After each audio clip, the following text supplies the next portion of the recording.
State funding formula. Should the state funding formula be changed or reset, since schools are more frequently forced to go into referendum to simply meet the everyday needs of districts? Actually, the interesting thing is that's a myth my opponents put out. I can give you the data. I'd be happy to follow up and send you a chart on it.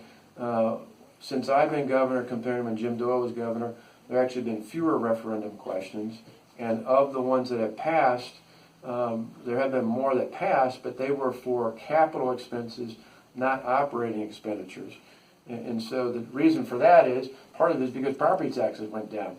So for the ones that passed, it was, you actually had a better case to be made to local taxpayers, say to build a new school if someone had an old one, because they said, well, your property taxes have already gone down.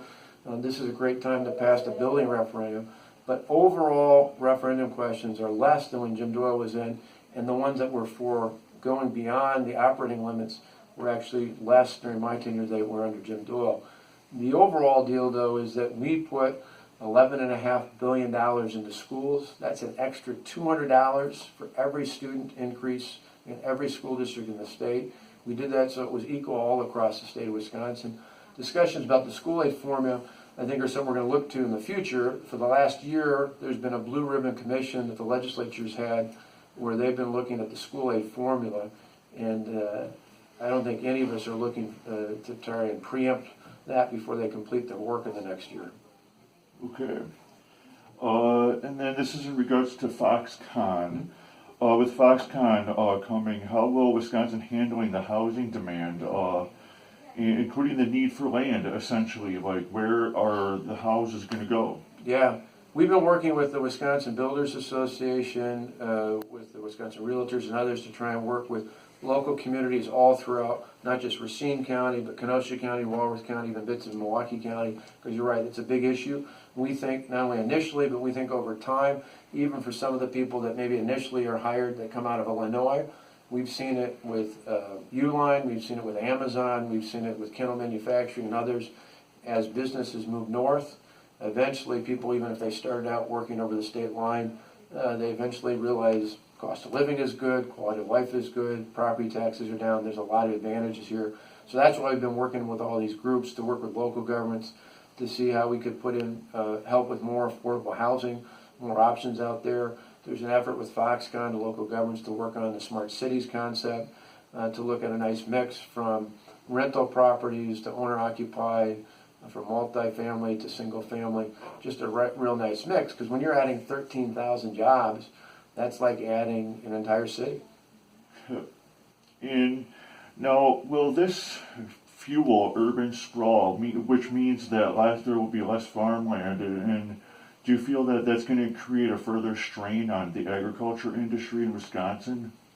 I think other than a little bit of the area right where they're at, I think most of this is going to pop up already in surrounding communities. So whether it's in Racine or Kenosha or some of the other communities all the way out into the western parts of Racine and Kenosha County, even the Walworth, you're going to see people gravitating towards homes and multifamily units that will be built within cities. So I don't think it's going to dramatically change the amount of farmland.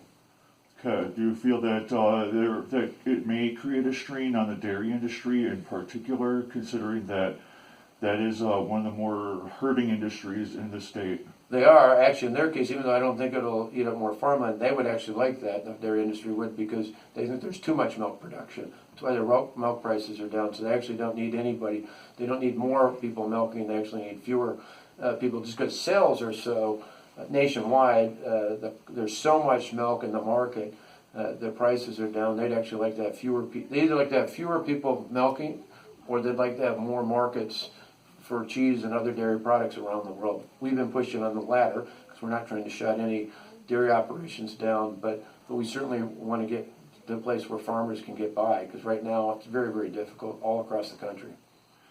And now, how will Foxconn affect areas like the villages of Bristol, Yorkville, Union Grove, Salem Lakes, and the city of Burlington? Essentially, like where do you see the direction headed for those communities? I think it'd be a huge boost, because for a lot of towns, like I grew up in Delavan, a lot of the ones you mentioned, to me it would be another vibrant kick in the arm, or not kick, but a jolt of energy of more people moving in, more opportunities, more sales, all the things that usually most of the towns you're talking about are like the one I grew up in. They need more people buying things. They need more people looking for business. They need more people living in the area. Those are all, I mean, a lot of the areas when it comes to schools, the challenge they've had in the past, at least the community I grew up in, is declining enrollment. That they need more families, they need more people living there. It's not because of school aid formula or anything else, it's just because they don't have as many kids as they once did, because there aren't as many families. The more families that come into this entire region, not just because of Foxconn, but because of Haribo and all the other employers that are going to come into southeastern Wisconsin, that's actually a big benefit for a lot of our small and mid-sized communities. Okay. And and there's been some skepticism among some municipalities, like especially in this far west, since there's no real direct geographic link between Foxconn and say the city of Burlington, how is it possible that Foxconn is gonna cause a big boom, say here in Burlington? Oh, I think it will. I mean, the Waukesha County executive's excited, and Waukesha County's a lot further away. They just know when you bring in 13,000 new jobs, not all those people are going to live right directly within walking distance of that whole new campus there. They're going to live all over southeastern Wisconsin. And again, if you're adding more people, not just adding people, but you're adding people with good paying family supporting jobs, the average job for them to get their incentives has to be $53,875 a year plus benefits. So those are good jobs. If you had two people working there, you're talking about more than $100,000. Somebody comes in and they've got, say, two people in the family working in Foxconn, a couple kids, that adds value to the school district, that increases enrollment, that means more aid for the school, you've got more purchasing power. Again, those folks are going to come all throughout this area, and it's still a relatively short commute if they were going to go in, not just to Foxconn, but down the way to Haribo or any of these other employers that are growing in the region. And now this is just in regards to the here and now, the campaign trail. Now, based on what I understand, according to the polls, you're behind Evers. Right, by 5 points, yep. Now, where do you think the disconnect is, and how do you plan on closing the gap? Yeah. Well, I think a lot of it is, and I don't watch TV, thankfully, but from what I've been told and looking at the ads I can see on my own mobile devices, you've had almost 2 months of nonstop attacks. All these groups from Washington and beyond have spent money, millions after millions, attacking us with things that are just plain false. And a good example is there's been an ad up for the last couple of weeks that falsely claims that I would take pre-existing conditions away from people. That's just not true. There's just no truth to that whatsoever. I've plainly stated that. I've laid that out. I've pointed out that in Wisconsin, pre-existing conditions are already covered. As long as I'm governor, they'll continue to be covered. And I've walked through the process in each of those steps, but they still run the ads because by law they can legally say that because that's just the way it is. So for us, I believe, and part of the reason I was in Burlington yesterday on a Sunday before the Packers game to talk to volunteers is 2 years ago, Ron Johnson was down in the same poll at the same time by 6 points. I'm down by 5 points. I tell people all the time what was wrong was not the polls. The poll was right for that snapshot. What changed wasn't that the poll changed, it was that we changed the way that we were able to communicate with voters.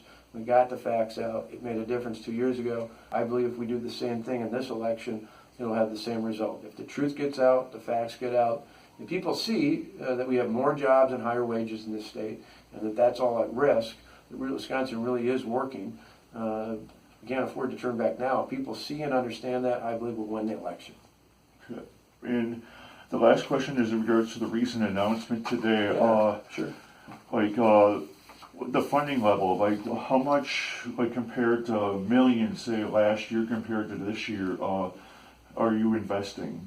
This would be to go it's by percentage, so it varies depending on what their costs are overall.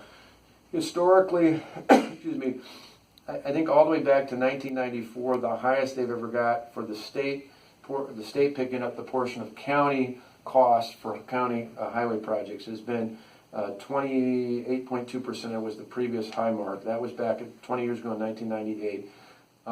Most recently, it's been under 20%. We would propose getting it up to 30% going forward.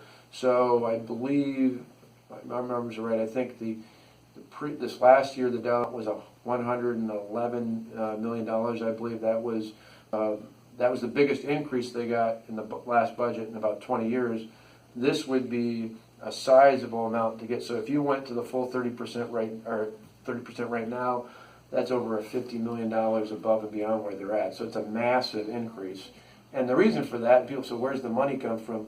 It's simple. For a decade, starting with Jim Doyle when he was governor, and we just finished it off, the core of the zoo interchange, we've been spending billions of dollars up in Milwaukee, from the zoo interchange in downtown Milwaukee out to the zoo on the western side. We completed the core of that. We did it on time and on budget.